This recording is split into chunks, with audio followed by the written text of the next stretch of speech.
Halo teman-teman semua, apa kabarnya hari ini? Kembali berjumpa dengan saya Hendy.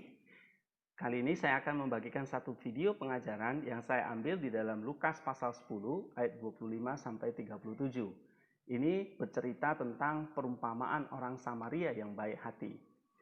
Nah, saudara-saudara semua mungkin sudah sering atau banyak mempelajari, mendengar homili atau pengajaran di gereja tentang perumpamaan ini.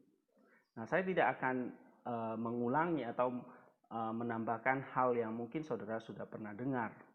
Tetapi kali ini saya akan mencoba mendekati atau memahami perumpamaan ini dari perspektif studi patristik atau melalui interpretasi yang sering disebut oleh mereka itu sebagai tipologi. Nah, tipologi ini merupakan salah satu metode kita menafsir, di mana kita melihat teks kitab suci ini semuanya adalah berpusat kepada Kristus atau Christ Center. Nah, pembacaan atau pendekatan terhadap teks-teks di dalam kitab suci, termasuk perumpamaan ini, itu semua ditarik garis benang merahnya itu kepada Kristus.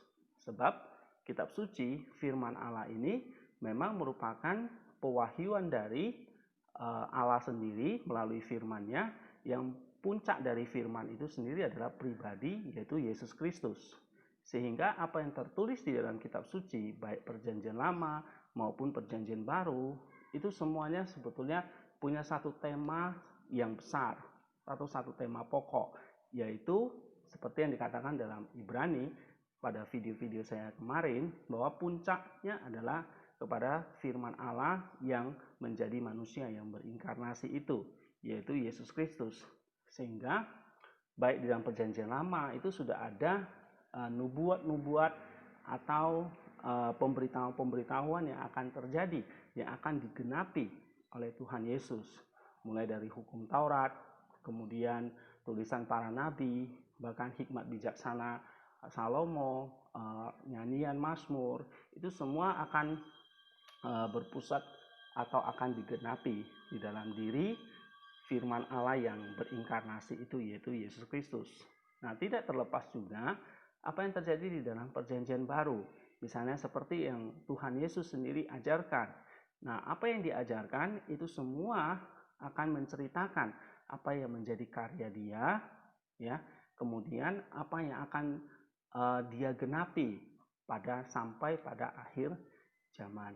Nah, saudara-saudara semua, pendekatan tipologi ini merupakan salah satu penafsiran yang banyak dipakai oleh church fathers atau bapak-bapak gereja. Lah kemudian perumpamaan ini atau teks kitab suci ini dibaca di dalam konteks gereja atau eklesial. Kenapa di dalam konteks gereja atau eklesial? Karena kitab suci ini adalah lahir dari gereja dan memang digunakan untuk membangun iman dari orang percaya. Oleh sebab itu, ketika kita mendekati teks kitab suci itu, kita punya latar belakang sejarah yang sangat panjang, yaitu dari perjanjian lama, yang semuanya itu adalah digenapi di dalam perjanjian baru, yaitu dalam satu pribadi, Yesus Kristus. Kemudian di dalam perjanjian baru ini akan menceritakan semua apa yang menjadi karya dari sang anak itu, yaitu Yesus Kristus, sampai nanti pada akhir kesudahan zaman.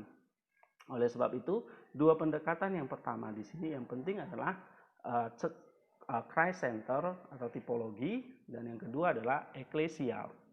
Nah, kemudian waktu kita membaca kitab suci, kita tidak hanya menafsirkan secara kognitif atau menggali nilai-nilai teologis, ya, doktrin yang ada di dalamnya, tetapi bagaimana juga nilai-nilai tersebut bisa menjadi nilai-nilai kita pribadi. Misalnya nanti orang Samaria yang ada di dalam perumpamaan itu sebetulnya bukanlah orang Samaria yang hanya ada di dalam cerita, tetapi nilai-nilai yang ada di dalamnya itu adalah menjadi nilai-nilai personal kita, bahwa kitab suci ada juga untuk saya, untuk menuntun saya kepada keselamatan, seperti yang ditulis oleh Rasul Paulus kepada Timotius, ya, di dalam 1 Timotius 3 ayat yang ke-15. Nah, saudara-saudara, nilai-nilai personal inilah yang harus kita aplikasikan di dalam kehidupan kita sehari-hari, yaitu dalam bentuk ketaatan sebagai wujud kita mengasihi Tuhan dengan segenap hati tadi, dengan segenap jiwa, dengan segenap akal budi, bahkan dengan segenap kekuatan.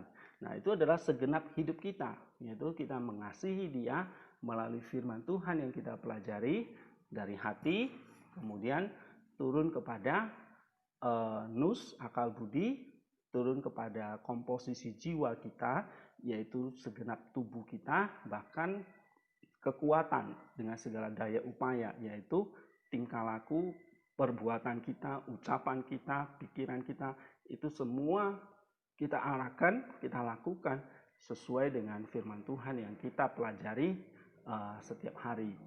Nah, saudara-saudara semua, ada 4 hal penting waktu kita membaca kitab suci itu, yaitu yang pertama adalah Christ Center, kita mencari doktrin yang berpusat kepada Kristus. Kemudian yang kedua adalah eklesial, kita melihatnya di dalam konteks apa yang diajarkan oleh gereja, bapak-bapak gereja, para rasul, ya. Oleh sebab itu, perumpamaan yang akan saya ajarkan hari ini tidak lepas dari apa yang diajarkan oleh mereka, oleh bapak-bapak gereja melihat perumpamaan ini, yang mereka kotakan, yang mereka ajarkan kepada gereja Tuhan di sepanjang zaman. Sehingga penafsiran ini tidak akan lari dari tradisi, dari sejarah yang sudah berjalan ribuan tahun. Kemudian yang ketiga adalah nilai-nilai dari Christ Center dan eklesial ini harus kita masukkan ke dalam hati, menjadi personal bagi kita. Inilah bukti kita mengasihi Allah dengan segenap hati, yaitu kalau kita tuh menyimpan, keep His message, His words, ya, kita menyimpan firman-Nya di dalam hati, seperti yang dikatakan oleh pemazmur, ya. Inilah nilai personal yang harus kita gali, kita cari, ya, ketika kita mempelajari atau mendengar firman Tuhan. Kemudian ini sebagai wujud kita mengasihi Tuhan bukan hanya di dalam segenap hati, tapi juga di dalam segenap jiwa dan kekuatan pikiran kita.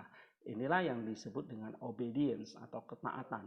Nah, ketaatan ini sangat penting bagi kita, sebab tanpa ketaatan maka tidak ada kasih yang konkret yang kita bisa kerjakan untuk Tuhan. Nah, tanpa ada kasih maka tidak ada wujud dari satu pertumbuhan iman, yaitu buah roh tadi. Oleh sebab itu, mari kita sangat penting mempelajari firman Tuhan ini, sehingga kita bisa membagikan apa yang kita pelajari.